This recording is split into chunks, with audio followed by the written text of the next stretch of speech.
I go, so come this way.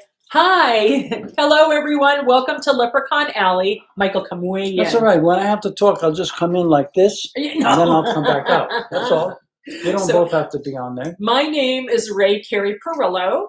This is Sam Stallone. And I am Michael Perillo G. So Sam is our guest today. He was a surprise visit, so I thought, you know what, he'd be the perfect person to bring on to have a little conversation about meditation. Right, you maybe scooch over a little, Mike. I'll come over this way. We're good. So Sam and Michael are going to start, and they're going to discuss meditation. As we last spoke about the signs, and we'll continue that probably at the end of this session or at the next one.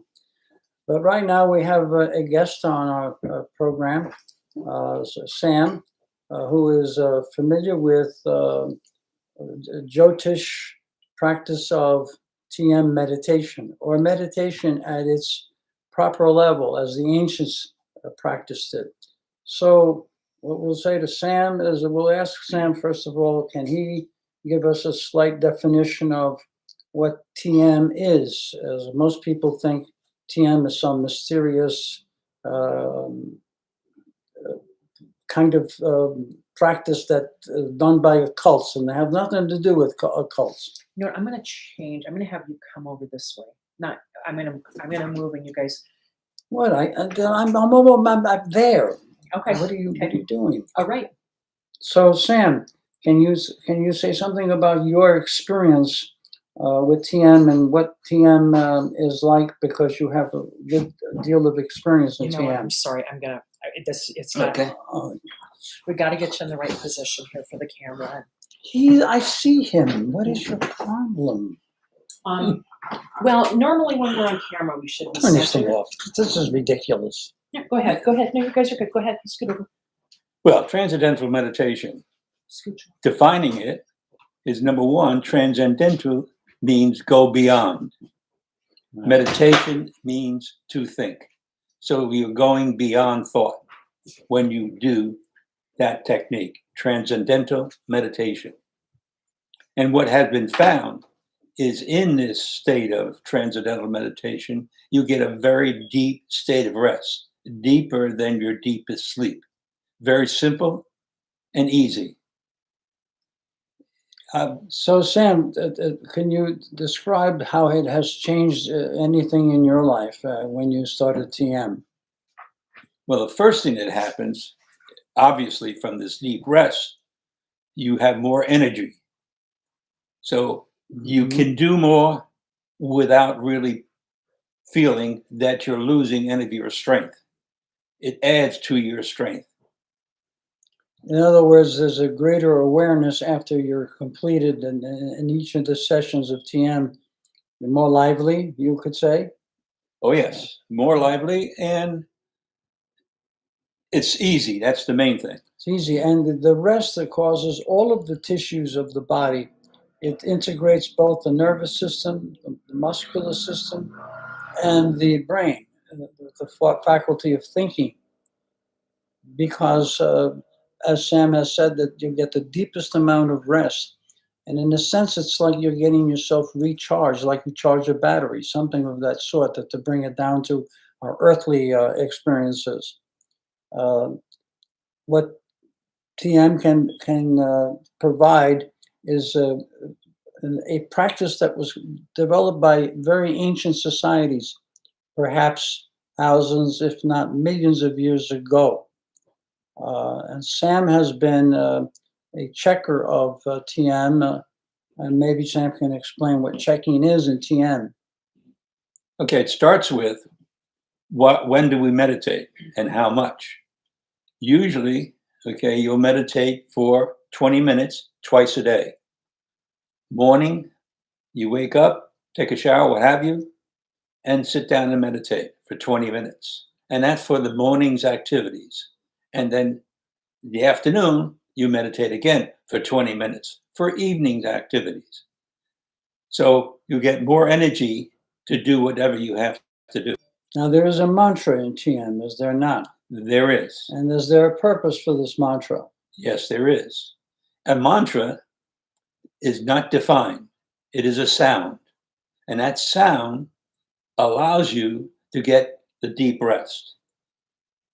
Does that not the sound also cause this ability for you to calm the mind, because the mind has a tendency to wander into other thoughts, That's right. which cause activity, and we want to limit that activity during TM. Is that correct? Correct. So can you explain how a mantra is given? It's given by a trained transcendental meditation Instructor. teacher. Yeah, right. And there should be one near many places on the island. We do actually now have a TM center in Huntington, New York. Right. But this sound that Sam is talking about is usually consists of a sound that has no value. And if we start thinking normally, we associate that with value, with things we need to do, with troubles we have in our heads, with anxiety thoughts. This sound allows us to sort of put those thoughts aside. And what happens during TM? There are what kinds of sounds that go on? The TM sound, and what happens? Also other thoughts, right? So what's the instruction? The instruction is to sit down comfortably and repeat and wait maybe 15, 20 seconds and introduce the mantra. Mantra, right. And the mantra allows you to get deep rest. But if during the mantra, are there other thoughts that go on? They could be.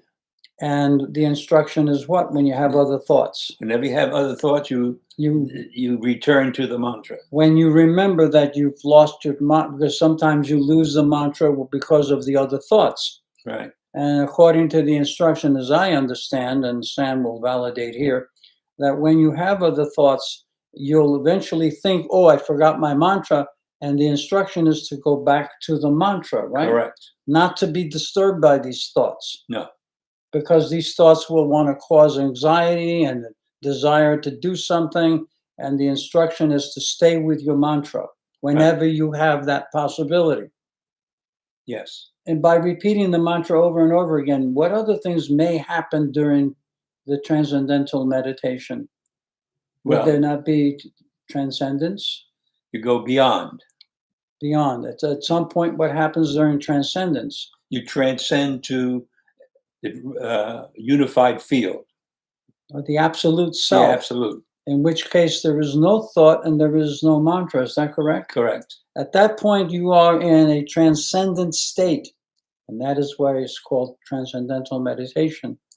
And then the transcendence is what? Unified with the unified field, is it not? You don't try to get there. Exactly.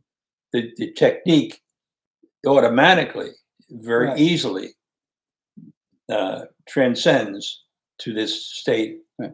Now, as I understand it, we don't always transcend because each session we are eliminating a variety of stresses, and sometimes the whole session is occupied by that eliminatory process of getting rid of negative thoughts and negative energy in our bodies. And the rest in doing that. And you get rest whether you transcend or not. Right.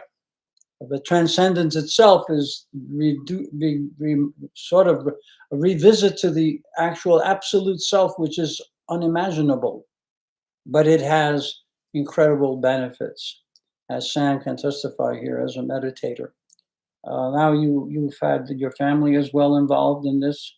Oh, yes. When I started many years ago, I started my wife and 5 children, all meditated, and all started the week after I started.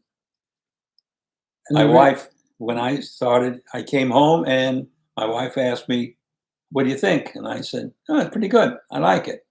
The next week, she decided to start.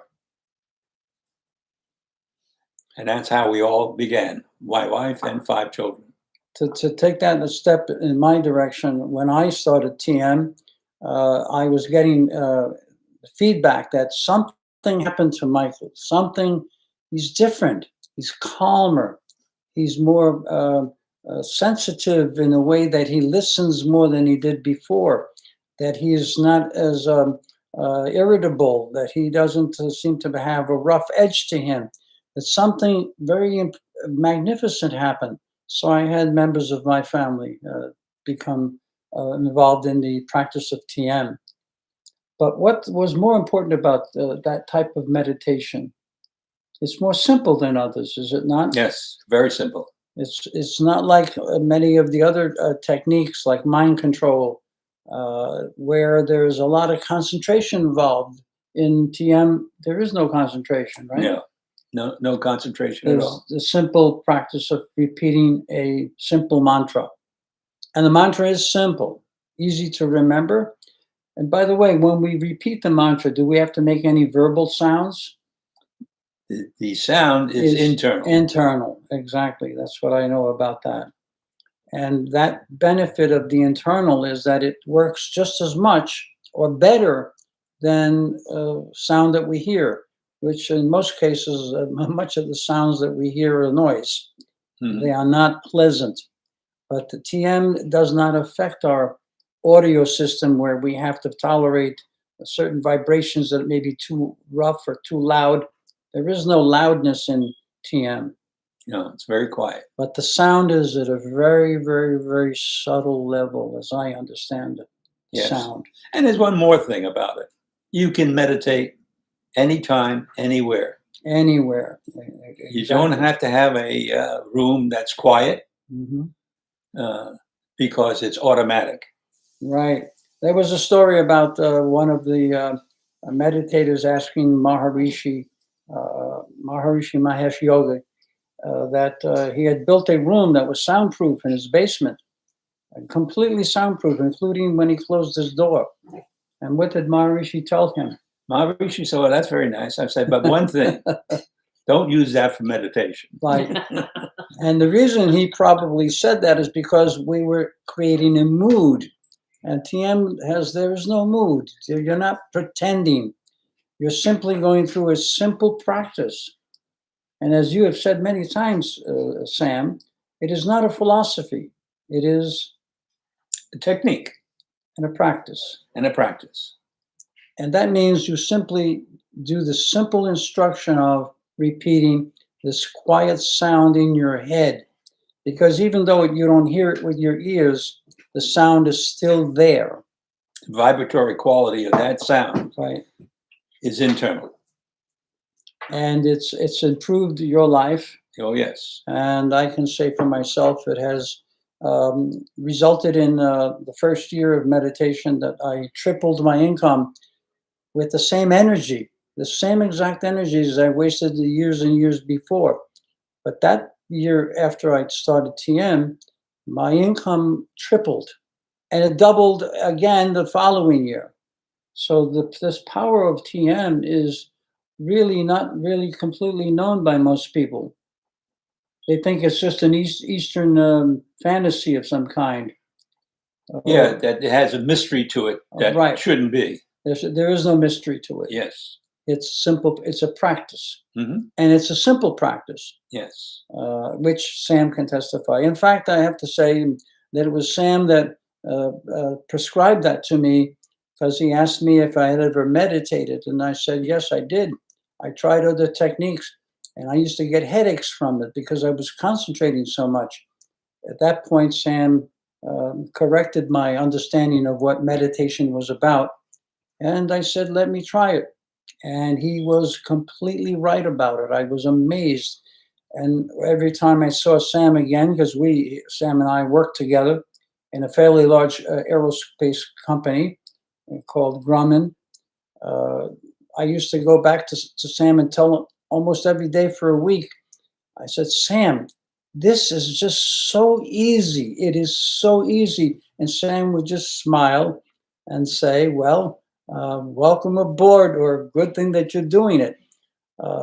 I still couldn't believe it. It took me a while just to get over the idea that something so easy could become something so powerful and so complete. It was complete. That was the best thing about it.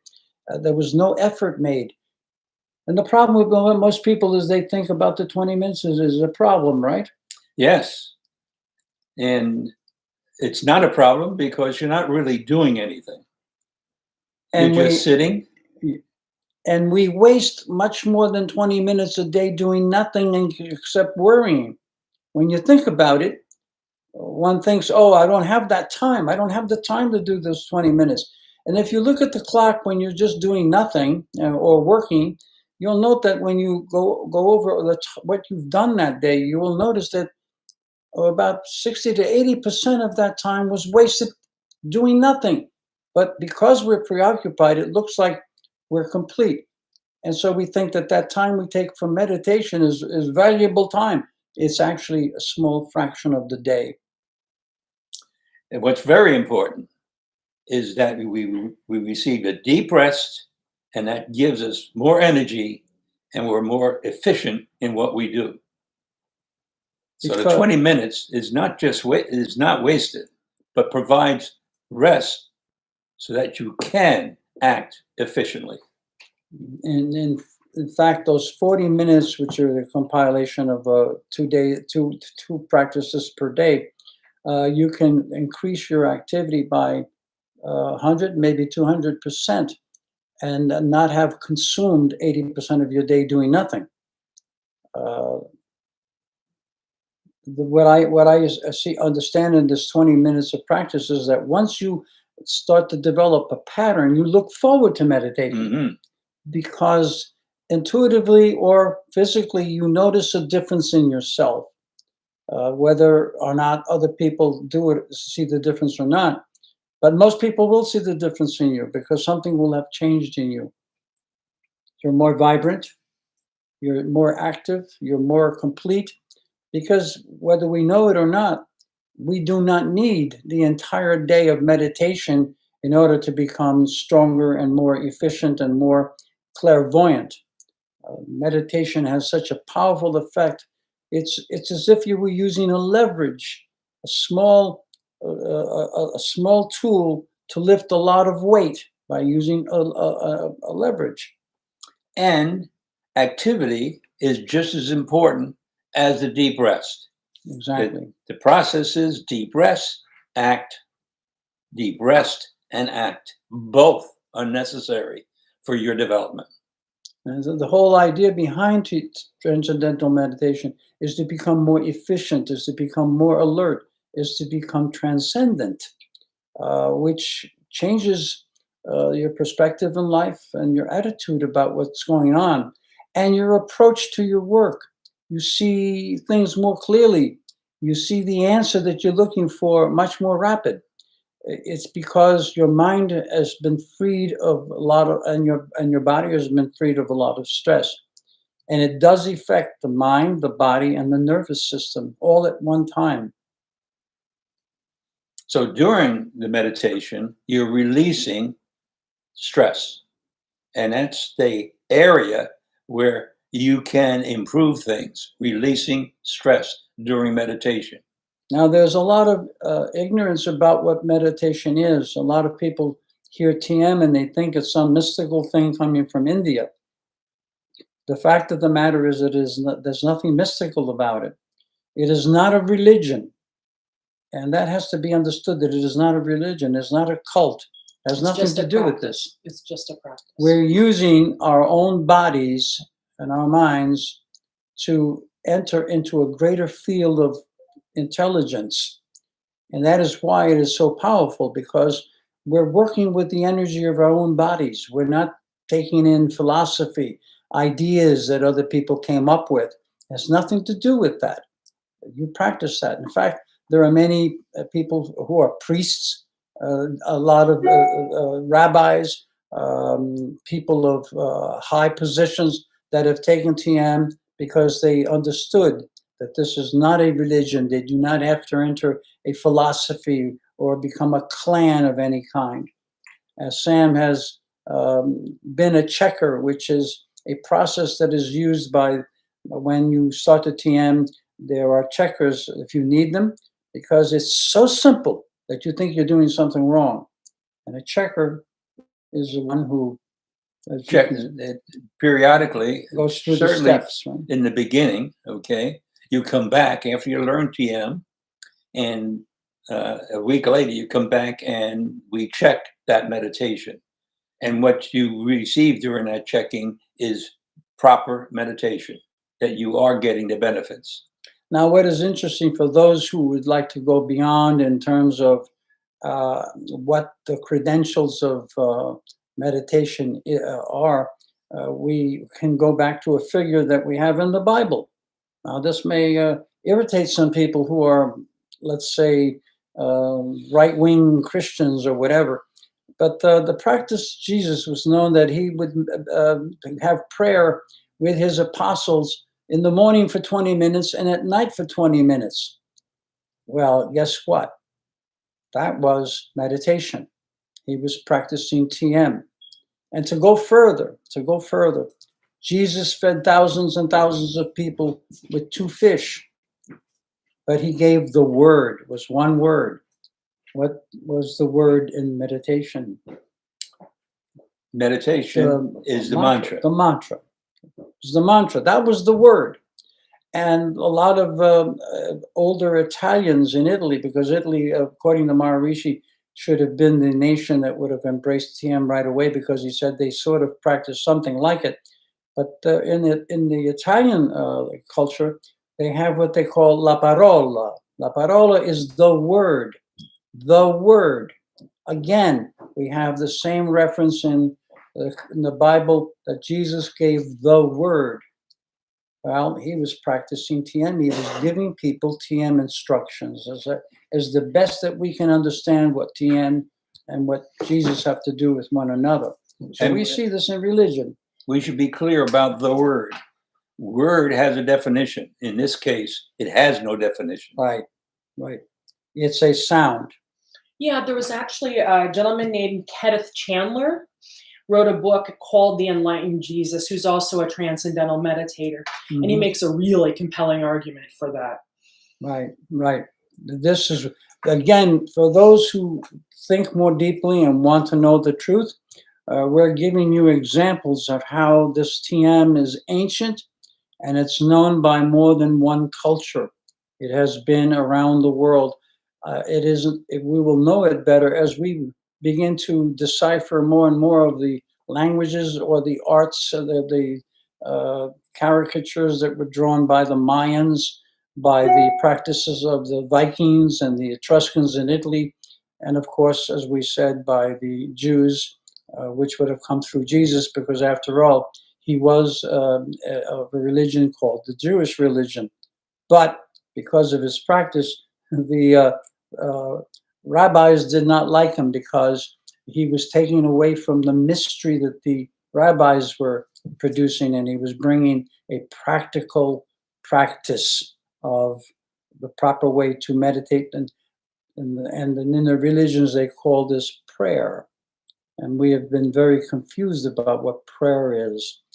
Prayer is more correctly a meditation quality, but prayer, as we practice it, doesn't necessarily help you become more alert, stronger, more clear. It doesn't do very much for the body either. Well, a few times, I've heard prayer described as talking to God and meditation described as listening to God. That's very interesting. I like that. Prayer is talking, which is us from our, let's call it, ignorant state. Yes. As opposed to meditating, which is listening to God, which is coming from the absolute state. And of course, when we say we transcend, we reach what state? The absolute. The absolute. And the absolute cannot be imagined by mankind. And you don't try to get there. Exactly. It is an automatic process of the body's willingness to join the absolute. And we won't go further than that, but at some point we'll talk about what is real and not real. And we'll talk about the all and the nothing in another session. But in this session, we wanted to introduce something about transcendental meditation, because we think that all people should be meditating. It's a natural process of the body, is it not? Yes. When we sleep, we sort of try to enter that state, but we don't get there because our minds are not connected there. Our bodies are there, but not our minds. And the nervous system is affected by the mind. So meditation is a way to get to those 2 points immediately. And one other thing, that doesn't mean you should not sleep. It doesn't take the place of sleeping. It doesn't take the place of it, right, exactly. And in fact, it is a faculty of the wake state going into an absolute state without falling asleep. So now the benefits are completely realized, whereas in sleep, you're disconnected with parts of yourself. And you enter another state, which at some point in time, we might delve into what sleep is and what dreams are. They certainly aren't us here now, nor here in some other place. But we'll talk about that in another session. I have some questions. I'm going to kind of go this way. I think I do want to say I have them on camera and I'm asking questions from over there. They're primarily talking and I don't have it organized well enough to have all three of us there comfortably. Sam, I wanted to also point out that Sam is an engineer. So very right-brained. Somebody who's involved in mechanics and mathematics. So wait, I mean very left-brained. I'm confused. He's very left-brained. I'm maybe a little hair-brained. Yeah, and also he's a scientist in a sense, yes. And he understood the benefits of meditation. And what else do you and Sam have in common? Well, we're both Aries. Sam will have his birthday in the next. Oh, Delakia, welcome! Hi. In the next 10 days or so. Mine will be 4 days later than his, but we're both of the sign Aries. He is born in the year of the monkey. I am born in the year of the dog. Delakia, those for those individual questions, because we only do really the Western and Chinese. Here are those we would have to schedule a private reading. This is what the Jyotish. Yeah, but we can refer to. Jyotish? But we can But we can actually refer to. No, we can refer to some stuff in general. Like she wants to know. Yeah, the marriage and all of the year, those are things that we would consult in a private reading directly, but we can give you a general idea of personalities that may work for you. We can do. And she's an Aquarius, year of the tiger. She's a 1998. Wow. This is our lovely young woman. We got a tough one who's going into law, by golly. Oh, did we do a reading for her school? Is this the one? Yes. Oh, so what's the question? So she was just curious. Well, she wants to know when she's going to get married. More specifically, we would have to do that in a private reading. You have to do that through Jyotish. That's the best system. In a private reading. I'm going to come back. One can surmise that in Western system, but the Jyotish system is far more advanced than Western astrology. It deals with mansions of the houses and the segments of those mansions, and as planets move through these, mostly the moon, and I think what other planet is very important in the Jyotish? Moon is number one, right? Yeah, well, yeah, the most important planet really is the moon. And then we can see where marriage may occur because it would increase the possibility of companionship or connection. So that's something we would do in private readings because we would have to reveal many, many more details about you personally, and we think that is a private matter.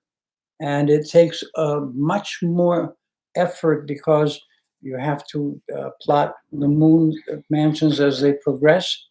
So it requires many more calculations than it does to do Western. Well, it's simply that very more detailed personal readings we answer in personal. Right. In private readings. Right. We do give generalized readings. We can do birthdays, kind of reading in general for other people's birthdays. There's somebody famous, a family member, kind of things are clashing, things along those lines. We will give we will let the audience and the viewers know when we're ready to do Jyotish, because first of all, we have to take all of your information, and then we have to have the time to calculate. Jyotish is a private is private it's only. Private. It's only private. Yeah. We'll do some of the.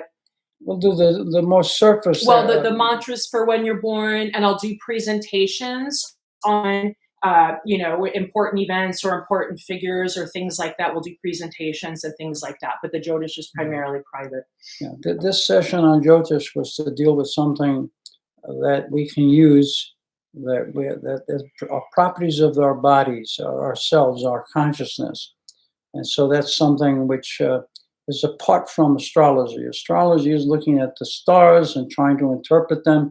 TM is looking at the properties of a sound that allows the mind, the body, and the nervous system to connect as one unit that experiences altered state of consciousness, which we call transcendence. And transcendence is to go beyond this life. That's why when you are in the transcendent, there is no body, there is no mind, there is nothing but transcendent. And you will know when you come out of it that something happened, right, Sam? Mm-hmm. That something very deep happened, but you will not be able to describe it because the transcendent is an absolute state. Absolute state is the universe. It's the unified field. Oh, that's absolutely fine, Deluck. Yeah, that's what we are saying, that our channel, absolutely, that's what the channel is. It's in it, and we also described on our channel, it's Western and Terrestrial or Chinese astrology, that we do live readings, and then presentations will also be with Jyotish. Yeah, from time to time, we would like to bring out other things that are pertinent, that add to our understanding of our own nature. And Sam is here as a testimony and as a person who is let's call him a semi-instructor, because he did checking, and he was very familiar with meditation as it was practiced in TM. And that is good for us because it enhances us as a complete unit. Then it starts to put astrology in its proper place. It is just something that we use to look at our boundary state. The boundary state is the state of being in the body alone. It does not deal with what happens to us in the unified field state, which is what we're describing here with TM.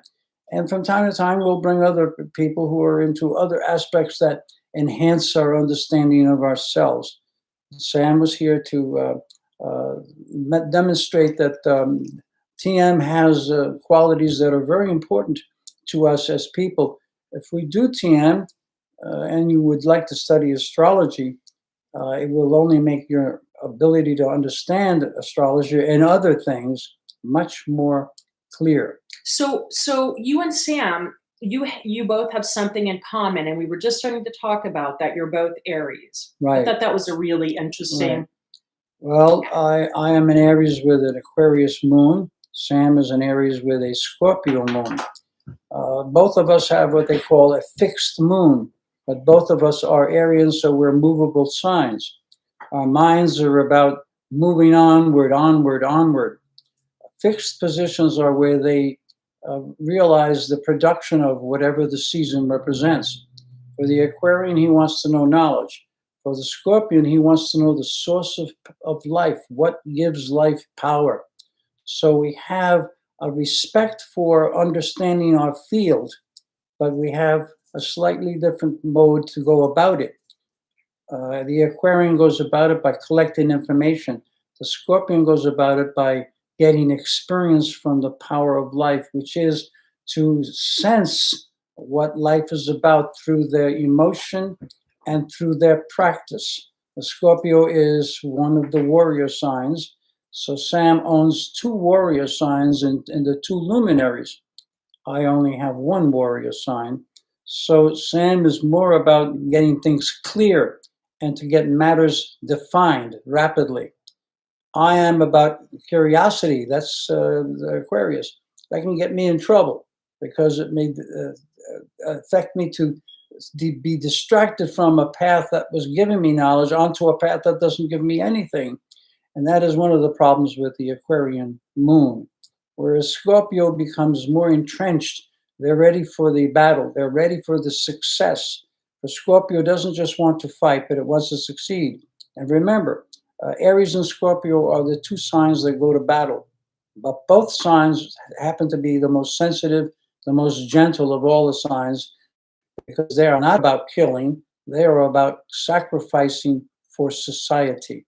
That is why they are the war signs. They are the ones who are willing to die for their society, for their people, for their group. I wanted to point out something also kind of interesting, because the Scorpio, which also corresponds to Year of the Pig in China in terrestrial astrology, it represents the marching army. And here we go. Sam starts meditating, and guess who else does it too? It's his whole family. It's his whole battalion. They're all practicing transcendental meditation. And Michael, with an Aquarius moon, he's well, I will talk to people about it, but I won't necessarily have them join me, because the Aquarian does not give the sense that we all have to go together. But the Scorpion wants to love those that he is familiar with, and he wants to protect them with all his heart. And make sacrifice. And he will defend them no matter how good or how bad they are. Whereas the Aquarian will differentiate and may start to try to move away from the negative in his family and go towards the positive. Whereas the Scorpion is going to want to take all of them with him, because he wants all of them to progress like he has. And that's the difference between us in terms of the two luminaries. Then we can go to further. For instance, I have Mars. Mars in a man's chart, because now we're doing astrology, and Sam is here to validate anything that I say about him, giving you the astrological, again, a superficial reading, because a more intense reading requires a personal reading, and it involves with doing horoscopes and then reading houses, and it gets complicated, but not as complicated as the Jyotish, which is an Indian system. India, when we say Indian. I have Mars in Cancer. So Mars in a man's chart is the way he perceives himself.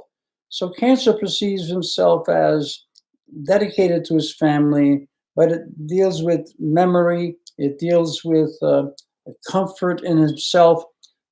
Sam has a Pisces. Mars is in Pisces. Well, to start with, we have Mars in water signs, the both of us. So as men, we can understand each other because we're both water signs.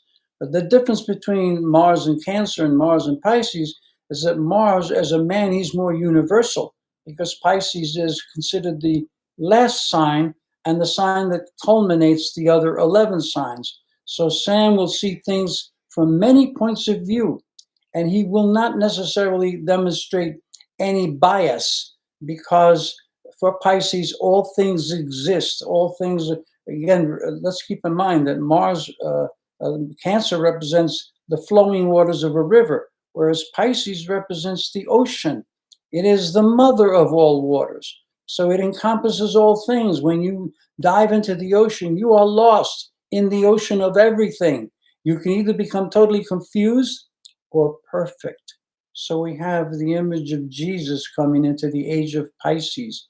And during that age, the last 2,600 years, we have had war after war after war because of the confusion of the large ocean. Right. But at the same time, the Neptune, it also represents and at the same time, we have all these dream states. We have the great movies and the great stars coming out of it. But we also have great philosophers at this time, many more than there were during the Greek and Roman times. There were philosophers, great ones in those times, but not as many. Now we find them all over the United States, all over Russia, Italy, Germany, France, England, even in South America and Central America. We see this universal quality of Pisces. So the difference between Sam and I is that we're both like water, but mine is more like the river, which is separated from the water.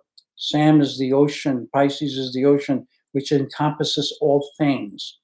And above that, because we're both water, we would, as men, our energies will tend to understand each other because we consist of water. So we have an agreement. We don't have a clash. That's another benefit that has come since I've met Sam.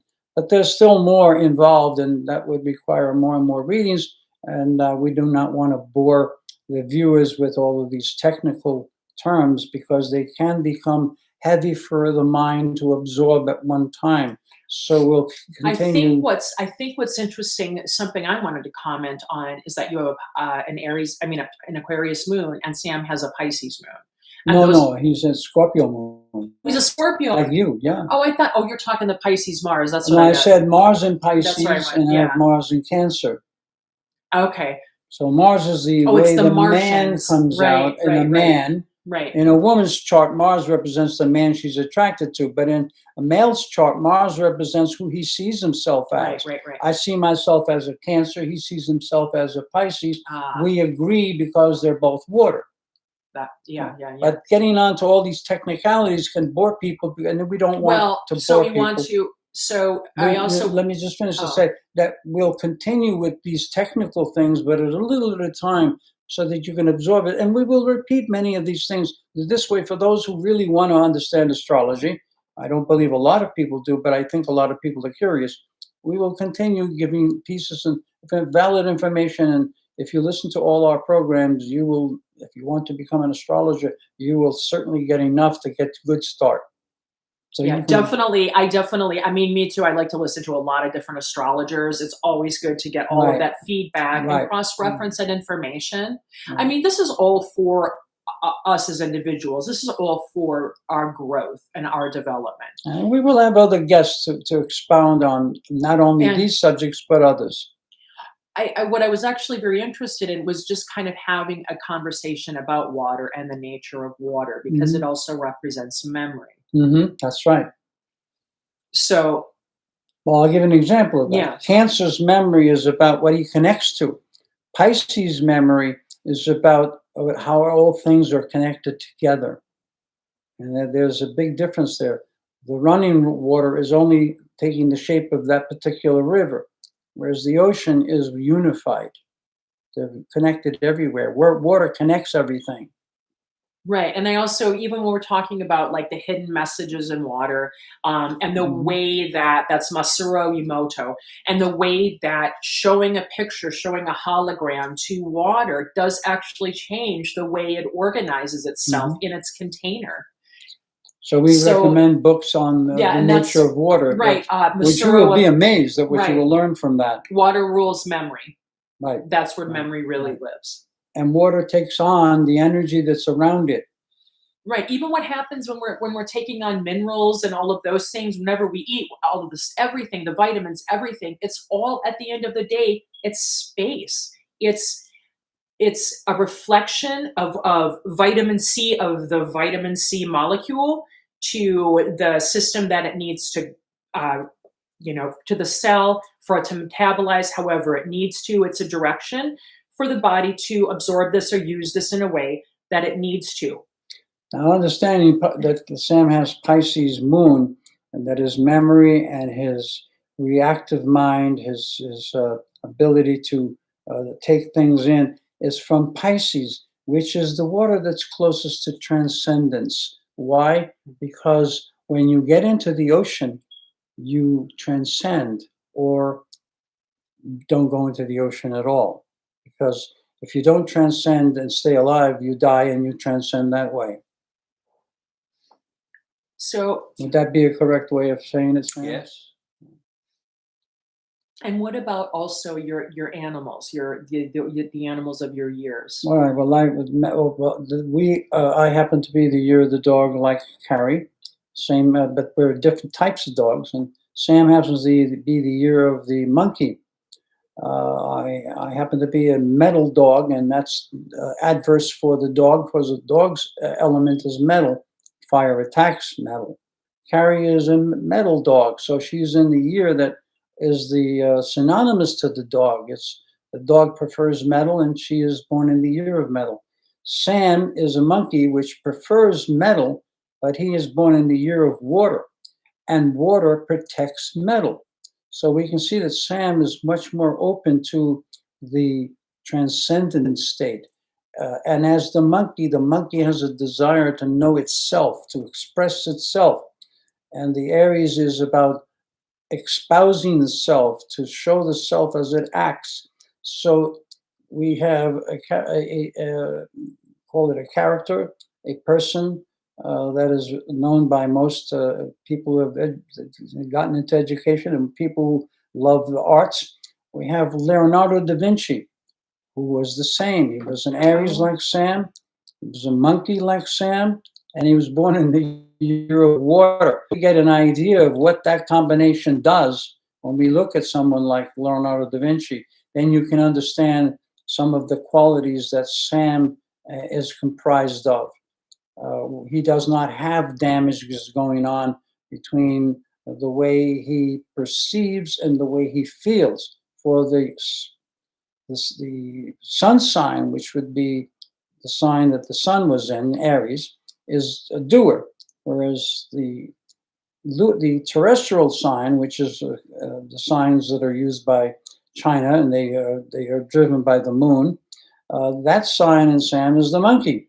And the monkey is the one who creates. It's the fire that creates. So you have an Aries that wants to do, and the inner self, the instinctual sign, which is the year, in China is year first, not month, is the monkey, which is a doer. And we see that in Leonardo da Vinci and in Sam's approach. So Sam will appear subdued, but he has this intensity and this drive to do, because those two signs will cause that kind of quality. But we'll go on to describe what happens to signs and what happens, whether it's a sign that drives the mind, whether it drives the heart, and how it affects the way you see yourself as a man or a woman, or the one that you're attracted to. And then we'll get into even like Mercury, how the mind is functioning. I believe that Sam has Mercury in Aries like I do. And the reason we can almost guess that someone born in a particular sign would have Mercury in the same sign, because most of Mercury is going to be found where the sun is seen, since its orbit is not very wide. So when it's to the left of the sun or to the right of the sun, it would mean that you would find Mercury either before the sun sign or after the sun sign. In other words, the signs that come after the sun sign or before the sun sign. But we'll get into that more and more, and we'll try to deliver it piece at a time so that I don't bore those who are don't really want so much technical information. And anything else I that was you trying want to to say? remember, there was an actress that was also a water monkey. I was trying to remember, I was going to bring her up. No, Diana Ross is not a water monkey, but she's an Aries though, right? She's an Aries. Water monkey. No, water monkey is 1930. Oh no, not in a water monkey. I said she wasn't. No, she's an Aries monkey though. I think maybe a 56? 56 or a 40? No, 44. She's a 44 monkey. Yeah. So I was going to say wood. I think she was wood monkey, right? She's a 44 wood, Yeah. And wood is subtle. And they don't let you know what's going on, because wood is represented. They call it wood, but it really should be called plant. Nobody wants to be referred as a plant, so they call it wood. But it deals with all things that have roots, and roots hide under the earth. So the wood people, whether they're monkeys or any of the other 11 terrestrial signs, wood represents those who are seeking Hi, something. Sylvia, welcome. Right. Nice to see you. I'm a little ways away from the computer. We decided to kind of last minute switch things up. We wanted to have a guest, and we have one. Ladies, by the way, somebody else who was a favorite monkey, or a favorite famous monkey, 1944, Sam Elliott. Oh yeah, Sam Elliott. But then we have Jack. And his wife is a dragon, which I thought was interesting. Jack. Oh, you're talking about Wolverine. Yeah, Jack. Why? Hugh Jackman. Hugh Jackman. Hugh Jackman. Yeah. So also monkeys tend to be versatile and well, there are a lot of metal monkeys that are in the acting field. Oh yeah, lots. Yeah. Amy. Oh my gosh, I forgot all the famous people when I switched states. Amy. She's a comedian, a female comedian. She's a monkey. Oh, well, how about Sarah Silverman? Oh, Sarah, well, she's not a monkey, she's a dog. I mean, she's a dog. Well, I was thinking. Oh, yeah, Sarah Silverman is a Sagittarius dog like me, and I have the exact same sense of humor. I'm not going to lie. But in any case, we will continue to give you ideas and descriptions, and we'll try to point out characters that you're familiar with in the movie industry, because that's the easiest one to know. Yeah, Amy Schumer. Yeah, most people will not know about individuals that we know, but they will know about actors and actresses, and we'll try to give you a constant feedback of signs and show you how they operate through these actors, and you'll see some of these tendencies coming out in each of the actors. How much more time do we have on this? Oh, let's see. What time is it? I know we didn't even pay attention. Oh, does anybody have any readings today that they would specifically like us to cover? Any kind of a question we'll entertain, and we'll try to do our best to give you the answer. So I apologize. We decided to do a little meditation, kind of see what's going on. Well, we wanted to show that we're not just about astrology, although astrology is what we are giving as a, let's say, the main subject, but there are other subjects that are as important, if not more important, such as transcendental meditation. It's a good way, almost a perfect way, I would call it a perfect way, to enhance your skills and your nature. And in that manner, by doing transcendental meditation, if my technical details are complicated, they'll get less complicated if you're a TMer. That is, practicing TM, because your mind will be clearer. You'll make less effort. You'll find less obstacles. It's one of the things that transcendental meditation will do. What used to be a tremendous obstacle, a tremendous problem, will start to diminish depending on the individual. But the practice will definitely give you the clarity, the strength, and the peace of mind that is good for expanding the mind's capabilities and the body's ability to endure suffering. And you'll find that suffering becomes less and less troublesome. So before you wrap it up, I just want to, I know sometimes we go up to an hour and a half. I plan for an hour, and if we go over a little, that's fine. I just wanted to give my plugs. Also, I really want to recommend, if you're really interested in any type of metaphysical information, always cross-reference. Always look at several practitioners. Kind of look and see what they're saying. Find out what resonates with you. I always feel bad, for example, like the people that are more telepathic, that are clairaudient or clairvoyant like that. I always worry, especially when we're dealing with, difficult situations, which is exactly why we call them. I think, wow, it just must be so incredibly difficult for them. I feel like I have a little bit more protection because I have to do calculations and than they do. So I God bless them for what they do. So I want to give a shout out to Black and Orange Tarot, Linda G, the Comanche Psychic, Psychic Violetta, the Spirit Within, Sterling, Celtic Tarot, The Way of Positive Change, Intuitive View, Third Eye Champagne, and Joni Patry. Joni Patry is also the other astrologer that is in my camp that says that Aquarians are the most stubborn sign. Michael doesn't think so. I think so. So in order to help those who might want to practice TM, the TM center that we're familiar with is located here in Huntington, New York. It's in Long Island, actually. Mm-hmm. For those who are outside of the Long Island area, it's easy to find the TM Center by looking up TM Center. Right. And they're located all over the United States. Yeah, it's interesting. You wouldn't think it, but there's actually the big center is in Fairfield, Iowa. Right, that's the center. There's a couple of ashrams in Iowa. There's also one for the Hugging Saint, Amma. In the future broadcasts, we will try to have the TM teacher here in Long Island. We'll try to get her here as a guest on this program. And she will give you her understanding and from her vantage point. And because she is currently teaching TM, she may be able to give you information that we were not able because we are not aware of all of the things going on right now.